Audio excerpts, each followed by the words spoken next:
Yes, we are live the morning after the night that was Patrik Laine's triumphant return to the National Hockey League. And we're going to get into number 92. I've got an unbelievable stat that blew me away. And it's not something like I was completely unaware of before. Yeah, we pay a lot of attention to the Montreal Canadiens clearly, but I think it's a very important stat because it puts a lot of things in context, a lot of things I think I've been talking about for a minute now. So we're going to wait for some people to start to file in. Apologies for the late start. It's 10 after 11. I was hoping to get this thing going at 11 o'clock sharp, but YouTube decided to F with my stuff. And as a direct result, I had to do a full reset. And of course, when you do a full reset, the computer has to update itself. And that took a few minutes and then try to get everything back in. And all that to say, I apologize, but sometimes things are beyond my control. But nevertheless, we fought and we fought hard. And here we are live on YouTube, just waiting for a couple more people to come in and we can react to the Montreal Canadiens skating off with a 2-1 overtime win. Nick Suzuki scores the overtime winner. Another good night for the Canadiens captain. Good night for his line. Cole Caulfield almost got his 17th of the season.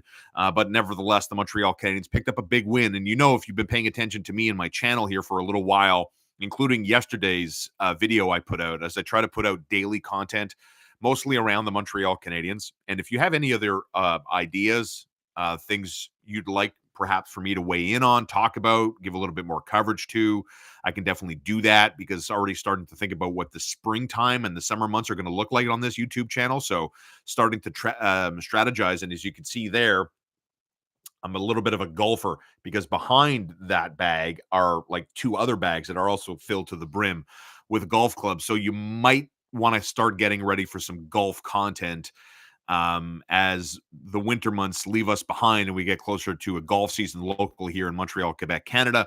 And I know I've had a few people reach out to me saying, hey, what time are you going live? I live in Alberta, time zone change and everything else. And I guess I'll pay attention to those details moving forward in terms of letting y'all know what time zone to expect. But yeah, I'm an Eastern time zone boy, and I will always generally operate out of the Eastern time zone. But I'll do better at trying to remind people of that fact because, again, you know, I've spent the better part of my career talking on terrestrial radio, talking to a Montreal audience.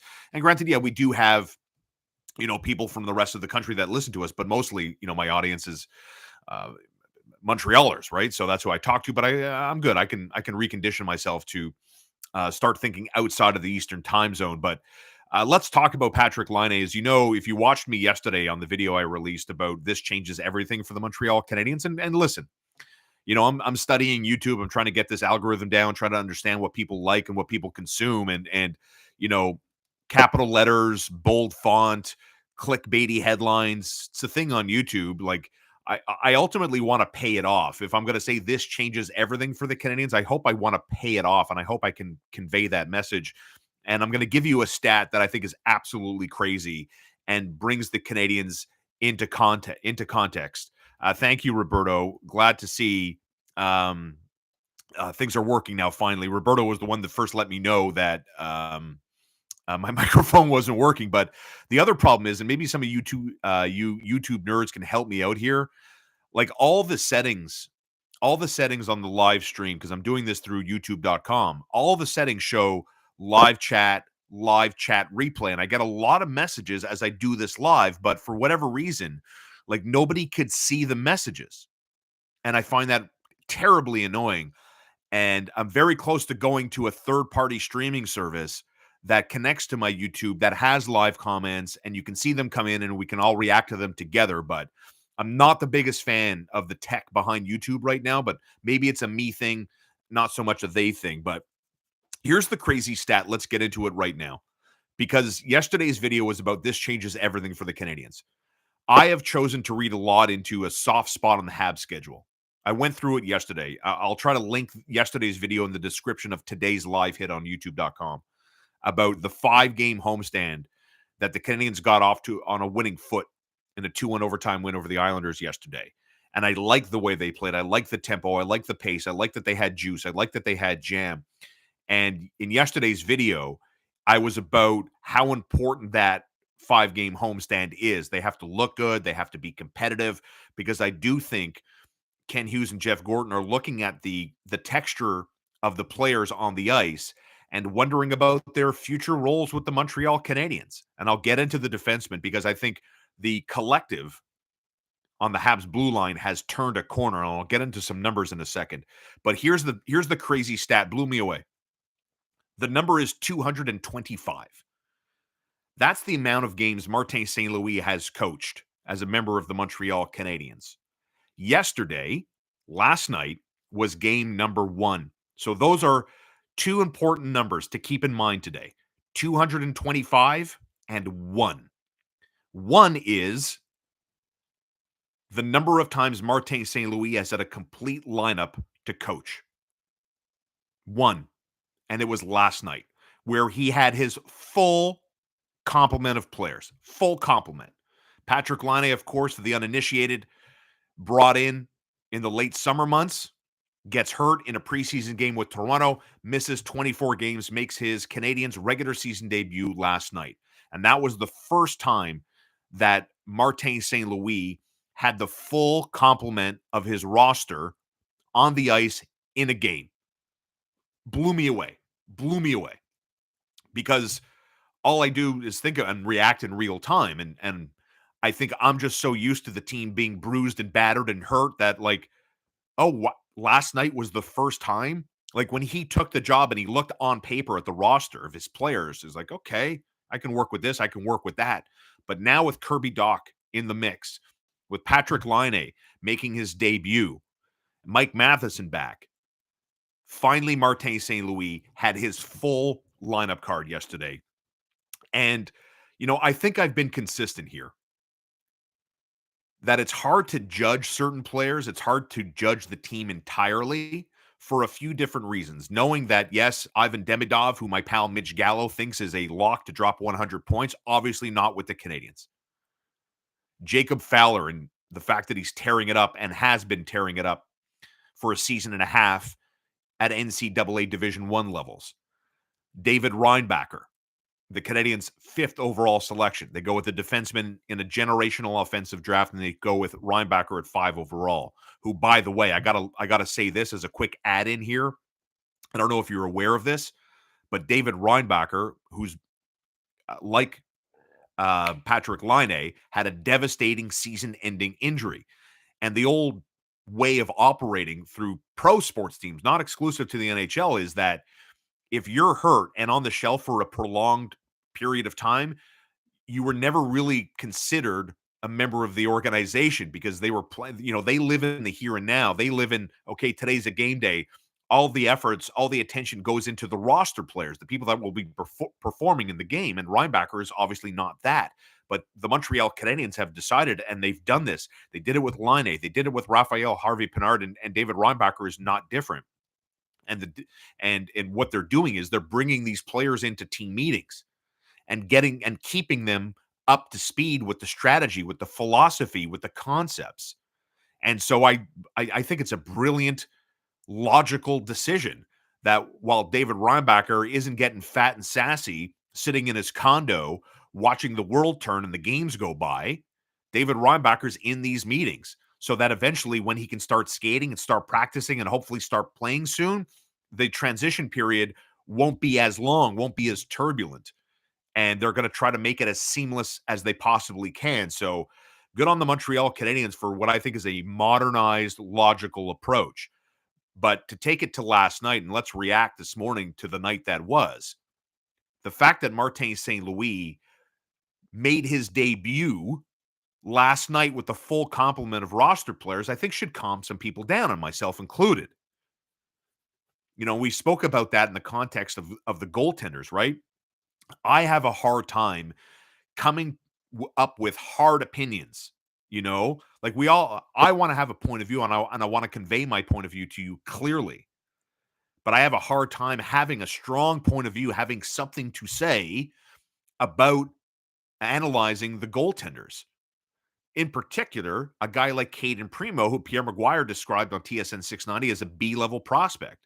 And he doesn't mean B-level prospect as in can't play in the NHL, B-level prospect as in not a number one goaltender, right? And so I have a hard time getting there with Caden Primo because A, I'm no goalie savant. I didn't play in the National Hockey League. And I know the team in front of Caden Primo is a bit janky at times. but I see difference makers happening. And I want to talk about last night's game, specifically about the Montreal Canadiens defense. Did y'all see how engaged the Canadiens' 6 defensemen were against the New York Islanders on Tuesday night at the Bell Center? I mean, go through it top to bottom. Lane Hutson is a phenomenal distributor of the puck. He's got 16 assists and is still on no goals. But you know what 16 assists does for Lane Hutson as far as the rookie race is concerned? He's 3 points back of Matvei Michkov for the rookie lead. Michkov's got 19 points. No goals for Hutson, but man, this kid can move the puck. Arbor Jacki. I've been talking to you about Arbor Jacki now for what feels like a few weeks.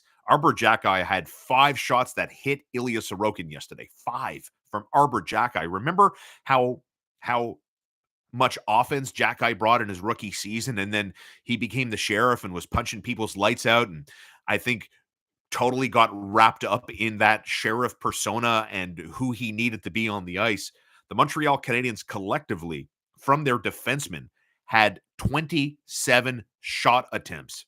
So missed the target, blocked, some on target, but 27 shot attempts. There were 6 defensemen on the ice yesterday. I mean, you want to round up, give everybody 5 shot attempts? That's incredible.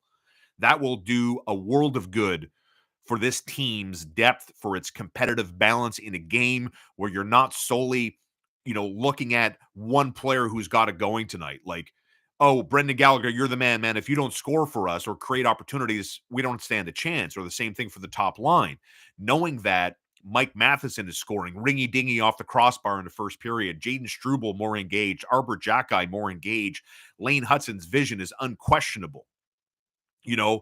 David Savard, okay, there's the elder statesman, the kind of glue guy.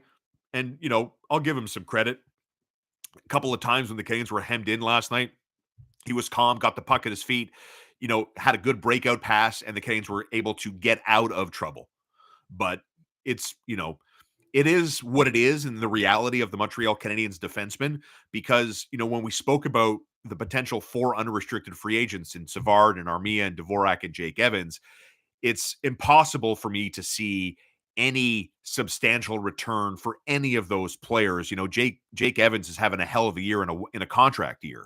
As much as I like Jake Evans, I don't think they're in the business of paying Jake Evans $12 million over 3 years. I don't even know if Evans would take a 3-year commitment from the Montreal Canadiens at $4 million per year, because he's going to get paid. He's going to get paid. And I wish the Montreal Canadiens, in a perfect world, I wish the Montreal Canadiens were just a little bit better, because I do think you need a guy like Jake Evans. And I also like the fact that he was drafted, brought up, and developed by the same organization. I like that fluidity. But I think it's just the wrong player at the wrong time in a contract year, right? But the point remains, I don't think any of those 4 players can bring back what you got in a Sean Monahan transaction and what you got in a Ben Sherratt level transaction. I think that those days are long gone, and the talent level amongst those 4, to me, doesn't point in the direction of that type of return. Let's talk about Patrik Laine's debut as a Montreal Canadien yesterday. I don't know about you, but Patrik Laine stands out. And I'm not kidding. Even his stick looks so long. He looks so big. And knowing that, if you're in this market, if you've kind of been paying attention to the Canadiens for a long time, we all know this. Goaltending, lack of size, shrimp line. Look at the Canadiens, bunch of Smurfs, people outside of Montreal. Oh, yeah, nice. Hey, good. You got Paul Byron. Oh, you have Oleg Petrov. Seemingly the Montreal Canadiens have been a small, make fun of them for their lack of size kind of team in what feels like a long time. So to see Martin St. Louis put Kirby Dach, Uri Slafkovsky, and Patrik Laine together, I mean, where is the beef? Can I get a hallelujah, amen? And this is what we talked about. And this is why I'll repeat those numbers. 225 and 1. 225 signifies the amount of games Martin St. Louis has coached without the full disposal of his roster. Yesterday was number 1, the first game behind the bench that MSL had Kirby Dach, had Uri Slafkovsky, had Patrik Laine, had Nick Suzuki, had Alex Newhook, had all of his top 6 players on the ice together. And I thought the Montreal Canadiens were the superior team. And Patrik Laine's debut could not have gone any better. I suppose, yes, it definitely could have gone better. Could have scored a hat trick, and the third goal would have been the overtime winner. But the fact that 92 was out there and looked, not a homer take, friends, looked dangerous. Looked dangerous. And scored a goal in his debut in the regular season. Oh my. And yes, he was rusty. It's undeniable. He was rusty. Like, he looked slow. We could call that. Like, all things can be true here in this conversation, right? We're all grown-ups.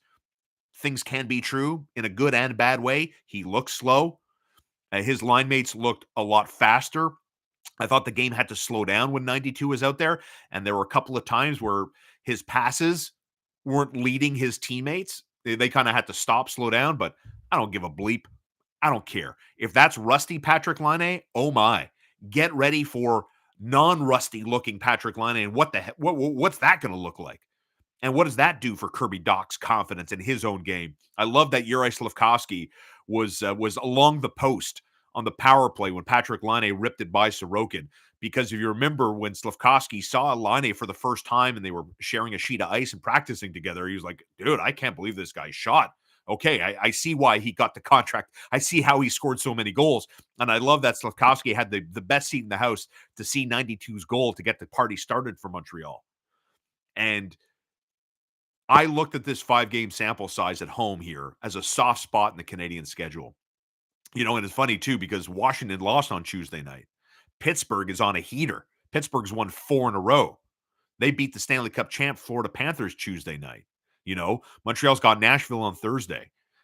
So I look at this 5-game homestand of crucial importance. I think aesthetically, visually, they have to look good. The Canadiens have to look good. And they looked very good, I thought, yesterday. And Sam Montembeault looked very strong. A nice 30-save game from Sam Montembeault. And the stops he made early were instrumental in keeping the Canadiens involved and keeping the good vibe, the momentum building in their favor. And even look at the Anders Lee goal that made it 1-1 in close to the end of the second period on Tuesday night. Like, he made multiple stops, and the Canadiens could not clear the path, and Anders Lee gets the rebound, and it's 1-1. Third period, strong game again.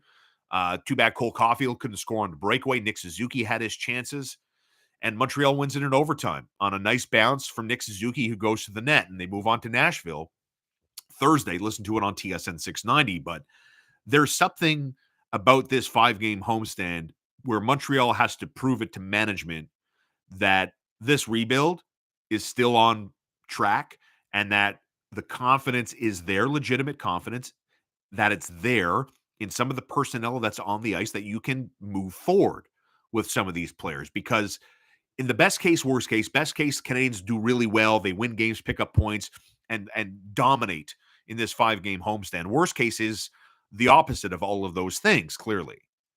And so what does that mean for the future prospects of some players, right?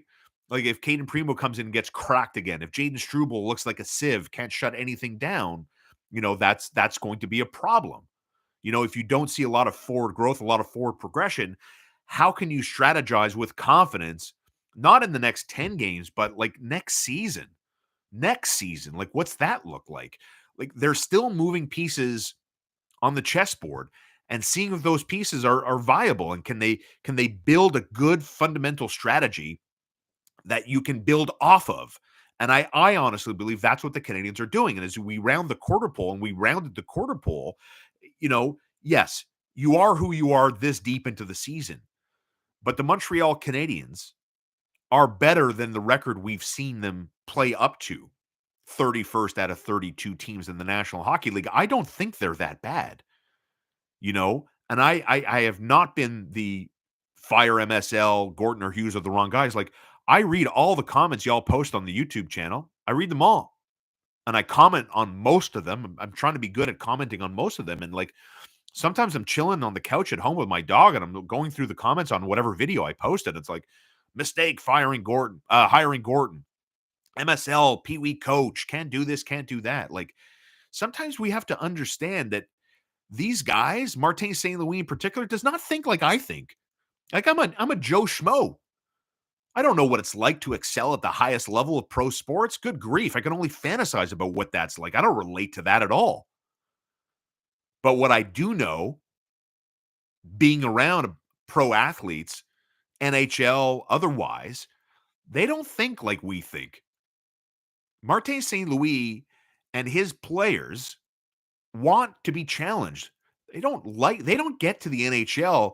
You don't get enshrined into Hockey Hall of Fame by always taking the easy path. Martin St. Louis has fought uphill for most of his athletic life until he showed the world that he could do it. And so, yeah, I believe MSL thrives in the environment of tell me I can't do this. I do. I believe that because I don't want to say it's his comfort zone, but he grew through it. And when you look back on the journey you took all the way to becoming an MVP, to a Stanley Cup champ, to a Hockey Hall of Famer, you're like, you're damn right. There's nothing in my way that I can't overcome. And that, my friends, I believe is how winners truly think and operate. And so I always kind of laughed at, oh, Martin's going to quit. No, I don't think MSL is hardwired that way. And I like the fact that right off the hop, when we go into Patrik Laine's debut, it's Kirby Doc, Uri Slafkovsky, and Patrik Laine. And the Montreal Canadiens obviously are sticking with Cole Caulfield and Nick Suzuki. These guys look good together, but Alex Newhook's on what, 0 assists? Alex Newhook doesn't have an assist. I mean, do his teammates even go to dinner with him? Does he even pass the salt? I'd give Emil Heineman a hard look, a lasting look at seeing if that big body, that guy, there's another player that has persevered. Do you know a lot about the Emil Heineman story and how he's been moved around by 2 teams already in his young career, right? He was instrumental in the Sam Reinhart deal. He goes to Calgary, and then the Flames flip him in the Tyler Toffoli deal, and that's how the Canadiens got him. And then he dealt with serious concussion issues. So, like, he's a young player who's being flipped twice already, battling various injuries. Concussions can't get him on the ice all the time. And now here he is on what, 6 goals? 6 goals? Canes have 2 rookies in the top 10 of rookie scoring in the league, and they've played past 25% of the NHL season. Okay, let's go. And like I've commented on his shot already enough times, so I don't think I need to say anything more about Emil Heineman's shot, but let's go. You know, if Alex Newhook doesn't look the part, and for me, Alex Newhook doesn't look the part. You know, I haven't gotten into the weeds on the advanced numbers and everything else. Like just on the old-fashioned traditional eye test, he does not look the part. And so, yeah, maybe Emil Heineman, I think, is the next guy up. And I don't think, you know, as much as I like Brendan Gallagher and it looked like, I mean, he took a hard fall into the boards, like he snapped his head back. I don't think Brendan Gallagher is the answer. No disrespect, none intended. I think Brendan Gallagher has been arguably the most consistent player on the Montreal Canadiens as far as I'm concerned. But, you know, Gallagher is good with where he's at. I'd like Emil Heineman up there on the top line. And while we talk about a player that has spent time on the top line, hey, can we give a thumbs up to bleeping Josh Anderson? Whoa, like where did this guy come from? Holy shnikes. Not only is he beating guys up against Washington, I love that he danced Jacob Trouba. He dummied Jacob Trouba Saturday afternoon at Madison Square Garden. Seeing him push people around last night, and what a pass. What a pass. And just the move Anderson made along the half wall to make the pass to Caden Gooley, who threw it right into the mid of Ilya Sorokin, was, wow, there is Josh Anderson. Look at this guy. And there were some advanced stats that came out about speed bursts, sustained speed bursts by players in the National Hockey League. So obviously the who's who is up there, right? Nathan McKinnon, Connor McDavid, sustained speed bursts of 20, 22 kilometers an hour. You know who else is there at over 22 kilometers an hour with sustained speed? Josh Anderson. And this is the guy everybody fell in love with.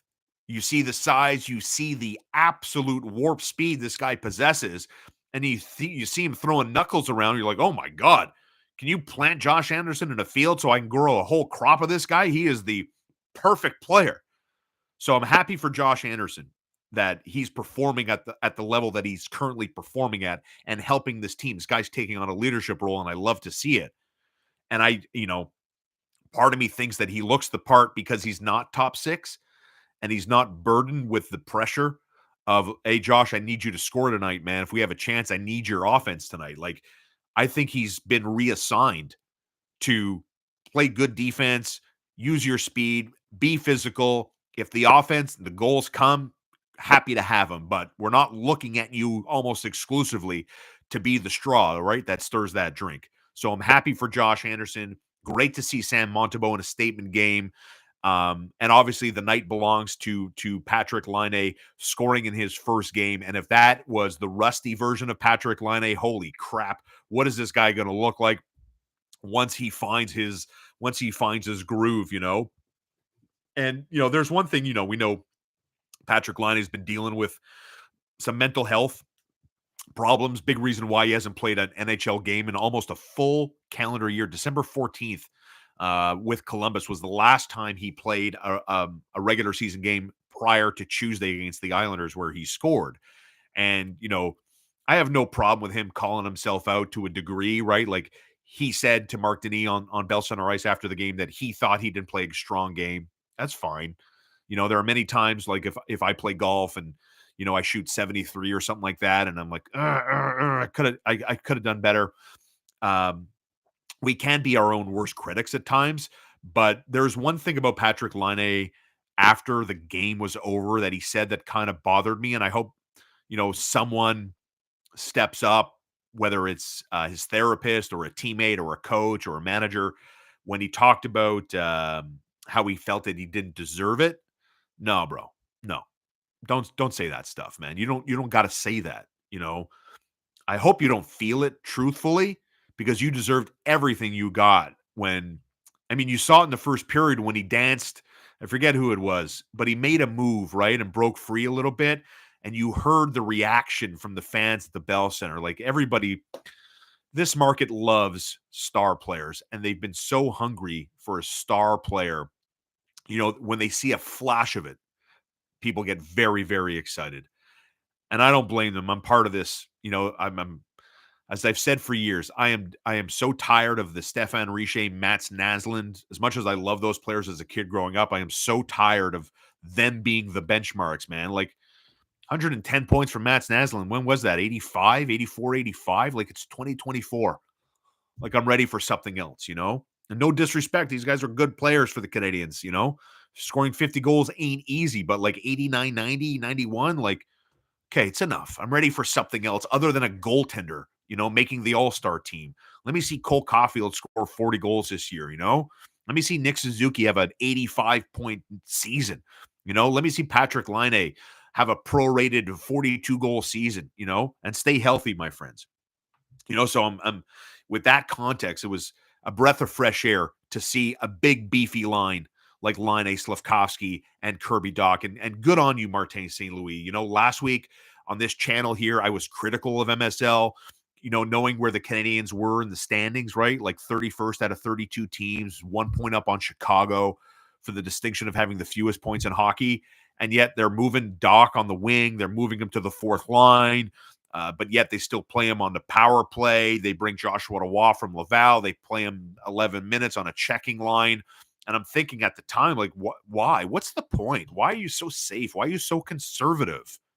You have really, you're losing already. So what else do you have to lose? You're not worried about losing a place in the standings, right? So I like that MSL in Laine's return puts him up there with Kirby Dach and Juraj Slafkovsky, and they build from there. So it's very encouraging. The fact that Martin St. Louis has been behind the bench for the Canadiens for as long as he's been, and yesterday was the first time in 225 games that MSL had the full complement of the roster players that Ken Hughes got and drafted and traded for, and now MSL gets to play with all his fun toys again. And so the homestand gets off to a fun start, an energetic start, a winning start. The game was fun. The game was exciting. The Canadiens, I thought, were the better team, and they walk away with a couple of points. And the power play looks good too. And the power play, full credit, the power play has aesthetically looked good. And both special teams, really, let's be honest, have looked good. And Sam Montembeault, again, very strong game for the Team Canada Four Nations Cup member. That's pretty cool. But on the other side, yeah, no Cole Caulfield, no Nick Suzuki. That guy, that one kind of sucks a little bit. The comments coming in, Roberto, it was a great game between two bad teams. So many empty seats I could see on the TV. Yeah, I made that comment with Connor McKenna this morning on TSN 690. I was like, a couple of times, and I'm not, no, like I'm no novice. Like I know empty seats are the norm at the start of periods. I get that, right? Bathrooms, concessions. But as the game was unfolding, like look behind the net, the pocket of empty Reds. I had a buddy who was he put his tickets up on Facebook. So anyone who wants to grab them, they were like red seats. And I think he asked $300 for the pair, and I didn't see anybody grab him. Who knows? They went into his DMs or whatever. But it made me think of that my buddy was selling his tickets and the amount of people that weren't at the game, even though the Canadiens, I believe, are the only Canadian team in the NHL that have technically sold out every single one of their home games. The Maple Leafs are like 99.9%. I think Calgary brings up the rear as one of the 7 Canadian home teams that doesn't sell out all the time. Another comment, wait till Ivan Demidov shows, then you will see excitement. Like not seen before at the Bell Center. Thank you. Not seen before at the Bell Center. Brother, they went to the Stanley Cup final. They've seen the excitement at the Bell Center. I know what you're saying, though. I get the point you're making, I get the point you're making. And Mitch Gallo, by the way, if you go on my page, go to the video section, you will see a thumbnail, 100-point man, Ivan Demidov there. Mitch Gallo, my partner at TSN 690, he's on the show after Connor and I with Sean Campbell, 10-2. And he came out right away. He's like, Ivan Demidov, the next 100-point guy for the Montreal Canadiens, lock it in. And then we kind of went into it from there. So I hope you enjoyed that video. Jerry, what's up from Sweden? No kidding. That's awesome. What's up, Sweden? I have never, should I say it? I don't know. Should I say this or not? I wish I was a little bit more, I wish I was a little bit more time traveled. I'm such an idiot. I wish I was a little bit more traveled because I've never been to Europe. I've never been to Europe. It's a dream. I was supposed to go to Italy. We were supposed to go to Italy last summer, and logistically with the dog, just couldn't make it work, so we had to cancel the trip. But yeah, that's Jerry. Hab fans, man, so well traveled all over the world. There was another report out. I want to get my phone because I have some sources. Let me get my phone out here for a second. Here we go. So there was a report out because members of the media were there Saturday, right? That atrocious referee game against the Rangers where the Canadiens lose because Mika Zibanejad has gingivitis and his gums bleed, and Kirby Dach has to go to the penalty box for 4 minutes because of it, and the Canadiens lose a hockey game. And Jeff Gorton, with his connection to the Canadiens, obviously, and his connection to the New York Rangers, was seen allegedly punching a wall. And I can understand why Jeff Gorton would react that way. I mean, the refereeing truly was that bad. Like, it's not a fanboy take. Like, it was that bad. It was atrocious. And so my buddy Connor McKenna, the host of the morning show, asked our TSN hockey insider Darren Drecker this morning about whether or not he'd seen or heard that report and if there was anything to add to it. And Drecker was like, "Oh no, I hadn't kind of seen that." And then got into the reasons why maybe he did that. And we can all get there, right? It's the NHL, it's the pros. Temperatures can run, and when you feel like you've been unjustly wronged, you react in that way, right? But apparently, Jeff Gorton, I've been told, I'm going to read it as it was sent to me. I just checked, said my buddy who works in the NHL. Not with Gorton, someone close, though, he says. He punched or slammed his hand against the elevator when he walked in, and media was all there. Okay. And that's fine. That's fine. It's not like, no big deal. Jeff Gorton is a passionate man, and he's happy to see. I liked it. We're all human. We're all human. And we were talking about the homestand, about the 5 games, and I'm like, listen, it's a big homestand. Like my understanding is that it's important that this team looks the part, right? They don't look like the 31st team in hockey. I'll clarify it that way. And I was also told that Ken Hughes has said there will be some decisions that need to be made in the near future. So that's what I've got as it relates to kind of what I've been hearing around the Canadiens in the last week or two. But like I said, this 5-game homestand is important. And yes, they're going to have to make some decisions. And I would imagine, without delving too much into this, decisions have to be made in the near future. You know what those decisions are?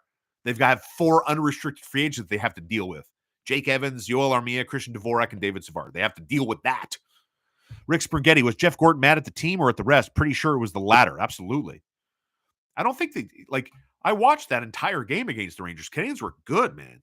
Like I said, I love Josh Anderson's game. Dancing the one of the dirtiest guys in hockey. Like Brad Marchand might have the most punchable face in hockey. Like I don't know how far off Jacob Trouba is from that. But it brought a smile to my face watching him dance Jacob Trouba like a clown on Saturday afternoon. But no, Rick Spaghetti, to answer your question, was Gorton mad at the team or at the refs? I mean, it's got to be the refs, right? Like the refereeing cost the Canadiens the win. Full stop. I mean, the Josh Anderson roughing call, and it was Zibanejad scored on the power play, I believe. That was so bad. So bad. And who was it? Was it Anderson again who got cross-checked in the face by Kreider at the Rangers blue line? And he gets up and there's 2 linesmen and 2 referees, and he's like, "What are you all looking at?" No call. Just a donkey show. It's so disappointing to me. And I guess it's a me problem too, because I have expectations. Like, I expect you at the NHL level to be kind of good at your job. And I always use this analogy. Like, imagine a guy running down a guy running down first base, okay? And he's running down first base, the ball gets hit to second, and the second baseman throws it to first base, and the first baseman catches it, and then 2 seconds later, the runner steps on the bag. You are out. Like your 5-year-old with a base level understanding of out or safe concept will get that call right 100% of the time. I'm not talking about bang bang. I'm talking about ball and mitt, 1 Mississauga, 2 Mississauga, runner steps on the base. Out. Easy to get that call, right? I get that call, you get the call. You see this dog behind me? This dog's dead. If he was alive, he would get that call. You are at the highest level because you have the unique ability of getting the bang bang play right almost all the time. Not all the time, but mostly all the time. That's why you are an ump in Major League Baseball. That's why you're a referee in the NFL. That's why you are a referee in hockey, because you can get the bang bang call right. And so that's why I believe Jeff Gorton reacted the way he did, because these donkeys on the ice completely fudged it up. And you have a hard enough time winning, building momentum, staying in games yourself. You don't need the referees to help the opposition.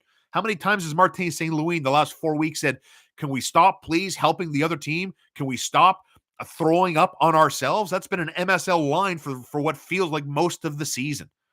And so it's just compounded when you have referees whose job it is to call plays and to apply the rule book, and they have a game like they did on Saturday. It's brutal.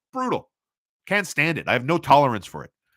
Jerry, Jack-Eye was very good with 5 hard shots on net. Big improvement. Anderson, Galley, and Armia have to step it up or what? Hold on, Jerry. Jerry's in Sweden. Jerry, has the game reached Sweden yet? Anderson needs to step up, brother. Anderson needs to step up. Is there another Anderson on the team that I'm not aware of? No. Josh Anderson's game is fine. Galley's game is fine. Armia, I don't even notice Yoel Armia. Or bring in Demidov. Oh, Jerry. Jerry's having what time is it in Sweden, everybody? Is it past dinner time? Has Jerry had his dinner yet?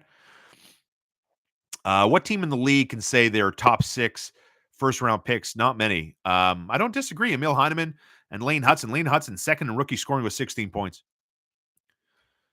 And there's no doubt, like, one comment here about the defenseman. I riffed on the defenseman already. I'll say it again if you're just joining the stream a little bit later.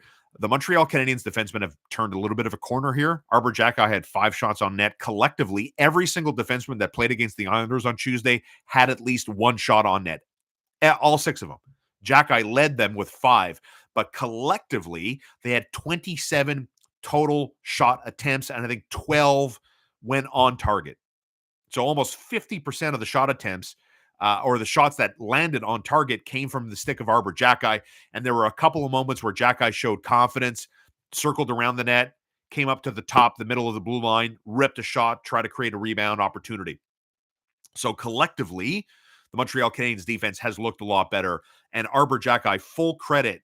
Like, let's give some love to the coaches. Let's give some love to the player, more importantly, to the player for taking the message, being a big boy and not taking it personally, being sensitive.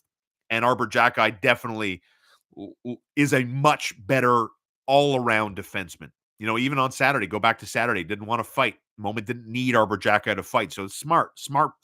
Thinking out there. Game's coming to him a little bit slower now, and I like that a lot. Jaden Struble as well looks so good. And, like, there's nothing else I could say about Caden Gooley. Caden Gooley is a stud, end of sentence, top pair defenseman, a building block for the very foreseeable future for the Montreal Canadiens. They have a real one. The Habs have a real one in Caden Gooley. Not only is this guy a leader, he's a calm, quiet, confident leader who does not get starstruck. People need to forget Demidov. He's not being brought over this year. Big part of the future. This year's not happening, LOL. Wait a minute. Hold on now. What? But nobody. No, I think we had one commentator, Steph, who mentioned Demidov's not coming. Connor McKenna and I had Jeff Gorton on our show, and we talked about the possibility, right? Because we remember, you know, he wasn't getting the ice time, he wasn't playing, and all this other stuff, and you're worried about Demidov's development over in Mother Russia. And we wondered about, you know, the Canadiens have bottomless pockets, more or less. You know, so if they wanted to go pay a crazy fine to get Demidov out of Russia and get him here in North America, we wondered about that possibility, you know? I have no problem spending Jeff Molson's money. I'm very good at spending other people's money. And I would have paid whatever the number is, $2 million. Okay, sure. Give me Demidov now. But the Canadiens don't think like that and don't operate that way. And Jeff Gorton told us in plain English, full stop, that he was going to play out the season there. So it was never in the cards. It was never in the cards, and that's fine. You know, it's fine that, you know, you even look at a guy like Logan Mailloux for the Laval Rocket, who are having a good season, a very strong competitive season, and he's being a competitive player himself, you know. And that's why I'll link back to a video I did this week about, it was Monday I put it out, about the Canadiens. Did they need to make this trade? You know, made it dramatic, made it clickbaity intentionally, right? That the Canadiens don't need a David Jiricek because they have Reinbacher and they have Logan Mailloux. They have 2 guys that they drafted and built up and spent money on, you know, drafting resources, all that other stuff, that they're not going to trade for a 21-year-old David Jiricek who didn't make Columbus and like another almost air quote project player. No, they've spent time already and money in drafting those 2 defensemen I mentioned. And that, yes, logically speaking, Logan Mailloux might be a better version of David Jiricek. A guy who can skate, a guy who can play a little physical, and a guy who could drive offense from the back end. So I stand by that opinion that Kent Hughes made the right call by not going out and getting Kent Hughes. And by all accounts, it seemed like Columbus was very interested in getting him out of the East.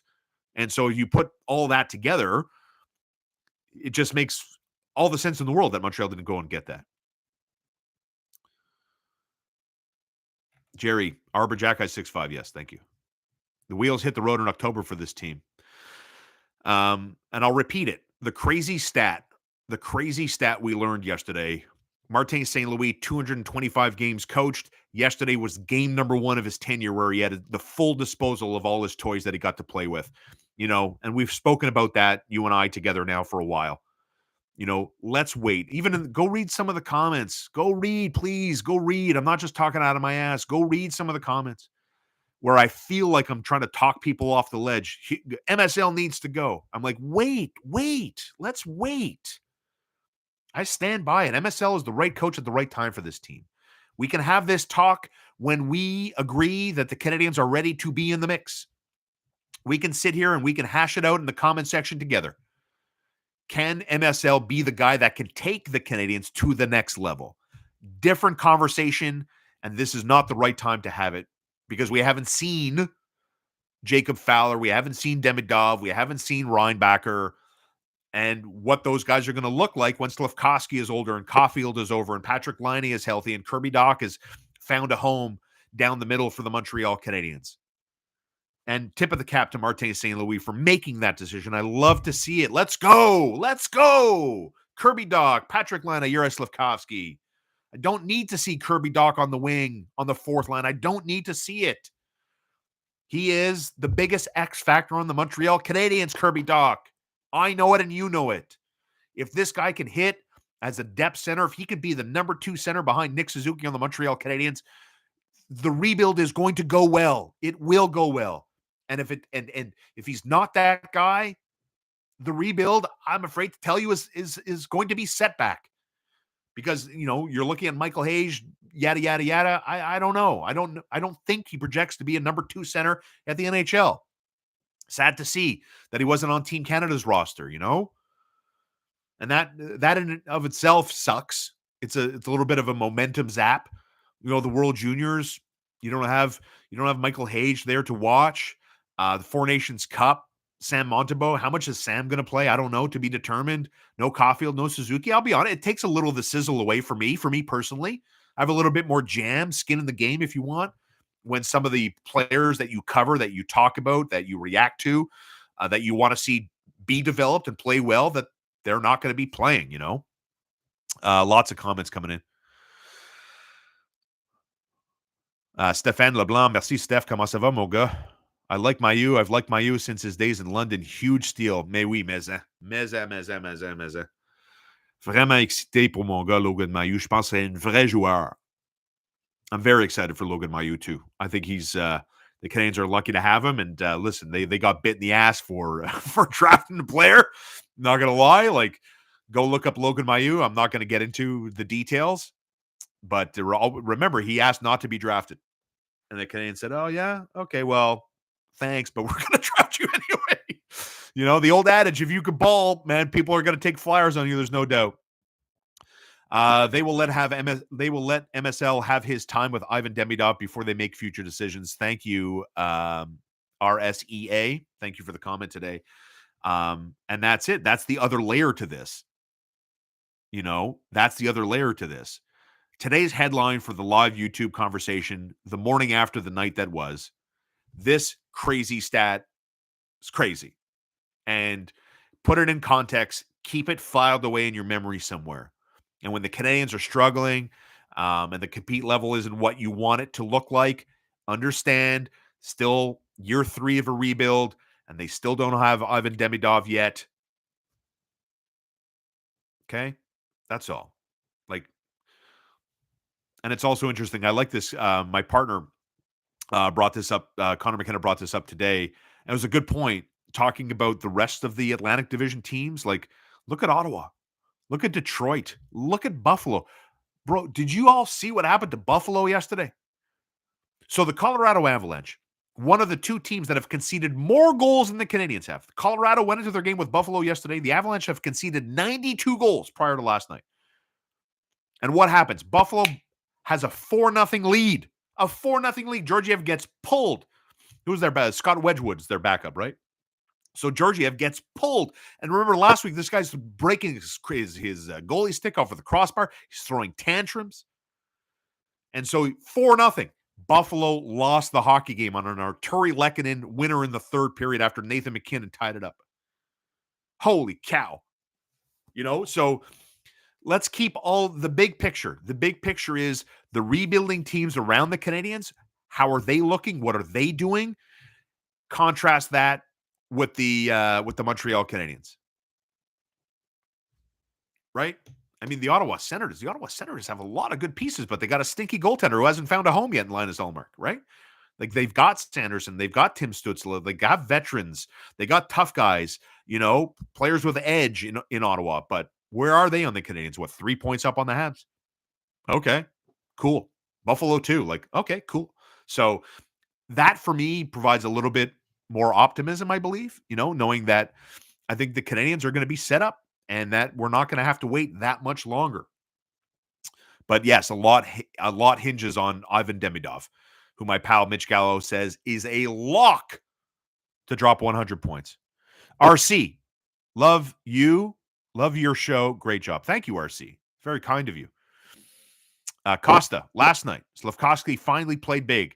Let's hope this continues. Can we get Emil on the second line already? Or first? Yeah, Costa, ti canisere?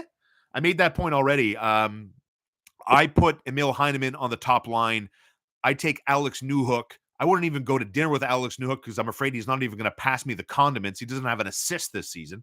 I would put Emil Heineman on the Canadiens' top line, and I would not touch the Patrik Laine line across the board. I love the beef. I love the beef on that line, Slafkovsky. And you're right. Who pointed that out? Yada, yada, yada, yada, yada, yada.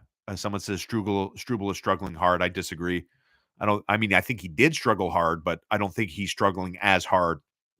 Last night, Slafkovsky finally played big. Thank you, Costa. That was the comment I was looking for. Yes, he did. He had a couple of get out of my way. I forget who he sent planted on his ass. He hit somebody so hard in the corner, but he just bounced off him like he was a titanium wall, Slafkovsky. I love that. I'm telling you, I believe this. I do. When Slafkovsky can find that form and that he can dip in and out of those aggressive zones, that's what made Tiger Woods such an absolute killer on the golf course. That he can move things around. He could look at a hole and attack it and look at his opponents and want to kill them. And as soon as the putt drops, he snaps right back into, hey, good game. Thanks for the company. If Yuri Slafkovsky can somehow get his brain into, I need to flip a switch right now, the league might be his for the taking in terms of being a power forward that you do not want to mess with. But that's going to be him getting those reps in, getting the right coaching, having the right attitude, and wanting to do that. And I have no reason to think that he doesn't want to be that guy. I think he very much wants to be that guy. Last night, hell yeah, Heineman playing very good. Absolutely. Struble is much better than Barron. I agree. I think Barron has shown, like Caden Primo, that I don't see a future.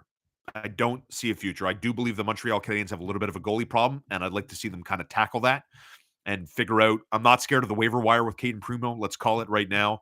And I think the Canadiens might be better if they can find a veteran goaltender that understands their role. And they had a guy like that in Jake Allen. I think that's the lesson. We learned some lesson there that Jake Allen was a valuable member. Not to say that the three goalie system was a good one. The three goalie system was a disaster. Okay. But the value of a Sean Monahan, the value of a Jake Allen, we see it now, don't we? And Caden Primo is not the guy. Captain Snarbles, Dobish, one word, Dobish. He's talking about Jakub Dobish, the starting goaltender for the Laval Rocket, along with Connor Hughes, who, again, I spoke to my boy Sean Campbell. I'll have a chat with Campbell tomorrow as we talk about Laval prospects and how they're doing. I'll post that tomorrow around 10 or 11 a.m. So heads up on that if you're into the Rocket and kind of what they're doing there in Laval. But my understanding is, speaking to Mark Denis on the TSN 690 morning show, that the plan is to leave Dobesh with Laval for the entire season to keep that flow going.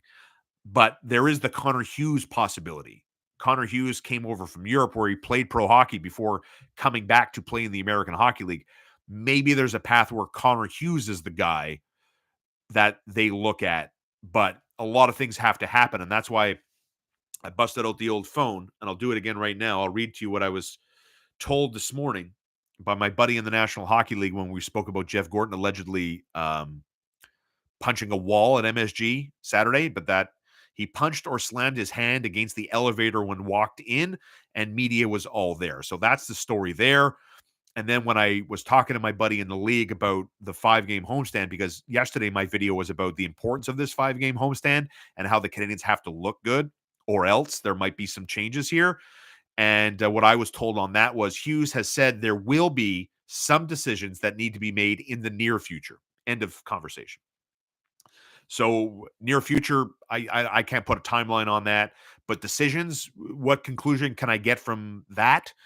I can get conclusions that read the Canadiens have 4 unrestricted free agents that they have to deal with.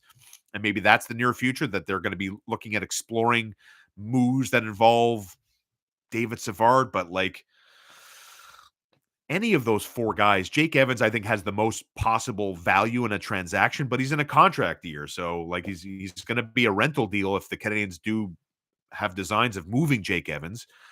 But Joel Armia, Christian Dvorak, and David Savard, like, what are we talking? Let's be serious. Like, what are we talking about here? Like, not much. Where, like, I'm gonna have to get out of what I'm doing, emergency live YouTube show, so we could talk about the brilliant trade of Joel Armia for what? Nothing substantial. At least I don't think so. But I could totally see one of the other conclusions I can get from the have to make up some decisions here is the goaltending position, because think about it this way. Like, what if, for example, the Canadiens start to put it together now? And by put it together, I mean not getting blown out, winning games, not going on extended losing streaks, competitive scoring goals, having more finishing touches around the net. That could they keep trotting Caden Primo out there? I don't think so. I don't think so. Dalglish and Fowler are the future. Makes sense that they want him starting in Laval. That's what I was told. That's kind of the plan. But the old Mike Tyson line can be applied. Everybody has a plan until you get punched in the face. And I don't think the Canadiens have been punched in the face. Yeah, and that's it. Like everybody in the chat more or less saying the same thing here. Like those unrestricted free agents, you're not getting a lot of value. Rick Spaghetti says, I would sign Savard to a 1-year extension for less money right now. Habs have 0 right D next season. Keep him in case. What they have Logan Mailloux. Logan Mailloux is going to be on the Canadiens next year. And I mean, David Reinbacher, that's a tough one. That injury sucks so hard, man. Sucks so hard. But as I told you earlier, if you missed it, if you missed it, David Reinbacher has been a part of the daily meetings in the video room with the coaches. So I love that they're doing that. I love that they're doing the incorporating the kid, learning schemes, learning systems. The transition will be better. But that's the thing too. Like I would disagree with Rick Spaghetti. I would sign David Savard for 1 more year. While Savard looked a little bit more composed with the puck and getting out of harm's way, like he's been part of the reason why when the Canadiens make mistakes, they get punished with goals against. He's not the most mobile, quick reacting defenseman on the Montreal Canadiens. And look, I still think he has some value. Yes, I don't think he's washed up, done. But right now for the Montreal Canadiens, I don't think he's a part of the future plans. And I think he's also stated publicly that he would like to be. He would like to be. And why not? Like your career is almost winding down. You're from here and now you're home playing for your provincial team. Like I get why you don't want to go anywhere.